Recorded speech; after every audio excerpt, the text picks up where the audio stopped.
Hello and welcome to Silence in the City. Today's gospel is taken from John chapter 2, verses 1 to 11.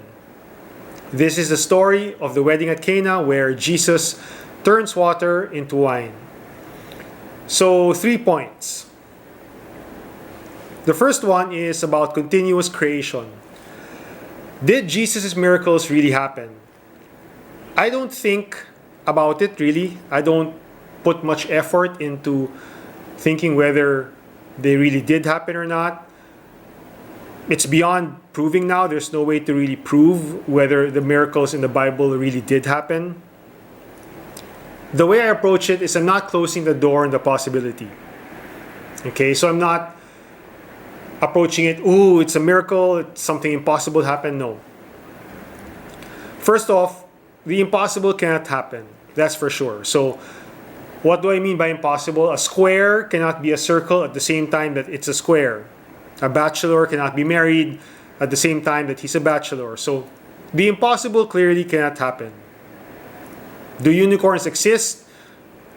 We have never seen one, doesn't mean there can't be any. So, let's get that out of the way. Impossible cannot happen.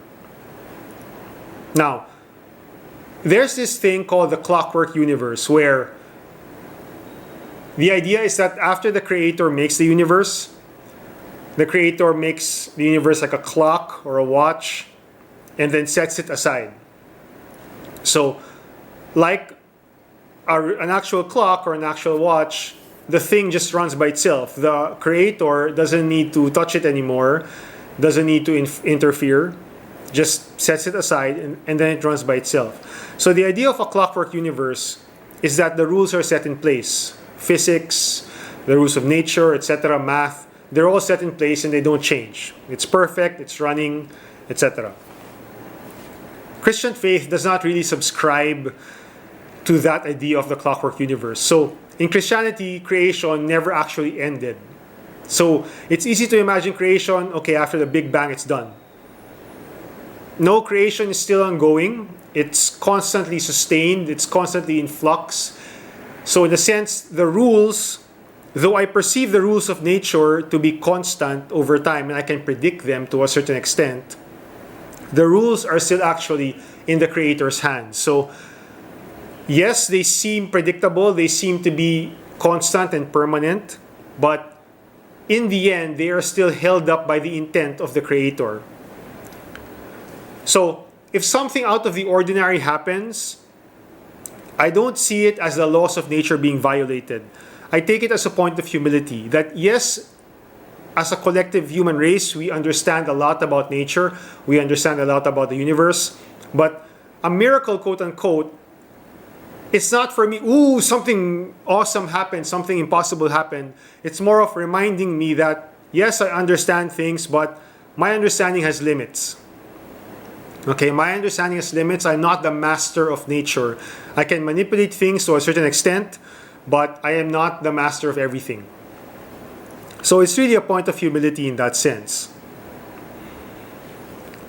Take note, it doesn't mean I can't study what happened. So something happens out of the ordinary, I can study it. I can make the most that I can out of it. But the pointer always goes back to that humility, that I am not all-knowing in the scope of my knowledge.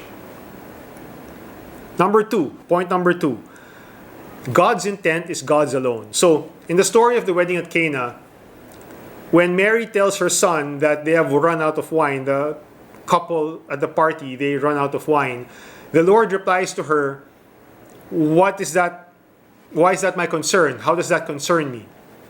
So it seems quite rude in the outset that what do I care that the couple has run out of wine? Nevertheless, the Lord continues and does the miracle anyway. So what it symbolizes here is that human concerns, human desires and intentions don't really have control over what God does. We can't really pressure Jesus or the Lord into doing stuff for us or answering our prayers. He doesn't owe us anything. That's very important to remember, that the Lord does not owe us anything. And so, if my prayers are answered, I take it not so much that God was pressured to do that for me or He took pity on me, but it's more of my intentions and my circumstances here have aligned with what God actually wants. So it just happened to align with what God wants. But that's actually a good thing. It's not a bad thing. It's a good thing because number 3, God's intent is always for the good. So we notice that after Jesus does this miracle, the wine that came after that miracle was actually the best. It's better than what was served before the miracle. Okay, so whatever God does, whatever the Lord does, it always points toward what is good or what is actually the best outcome, what's better for us, even though we might not understand it at that point at least. So the negatives in this sense only come into play when there is a failure, mine, others, whatever, when there is a failure to follow what God desires or what God intends. So in the story of the wedding at Cana, Mary tells the servants to do exactly what Jesus tells them to do, to follow His instructions to the letter. So there is this idea here of not digressing from the plan of God, which will lead to the best possible outcome. So hopefully, this can bring us some hope during these dark times. I don't want to be cheesy about it. I'm not the type that would say God works in mysterious ways. Not a big fan of that saying.